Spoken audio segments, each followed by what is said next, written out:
IPL 2025 సీజన్లో Rajasthan Royals playoffs కు చేరకుండా ఆ జట్టు యువ సంచలనం వైభవ్ సూర్యవంశీ బ్యాటింగ్ ను మాత్రం మర్చిపోలేరు.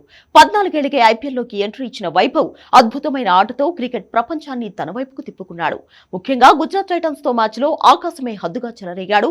ఫలితంగా ఐపీఎల్లో అత్యంత వేగంగా సెంచరీ చేసిన భారత క్రికెటర్ గా రికార్డ్ క్రియేట్ చేశాడు. అయితే ఈ సెంచరీ తర్వాత తనకు 500 మిస్డ్ కాల్స్ వచ్చినట్లు వైభవ్ చెప్పాడు. ఆ శతకం తర్వాత చాలా మంది తనను సంప్రదిస్తున్నారని చెప్పుకొచ్చాడు. అన్ని కాల్స్ రావడంతో తాను 4 రోజులు ఫోన్ స్విచ్ ఆఫ్ చేయక తప్పలేదన్నాడు.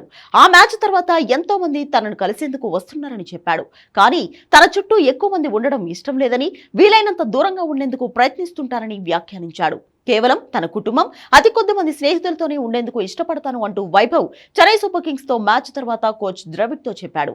ఈ సీజన్ లో వైభవ్ రికార్డుల మోత మోగించాడు.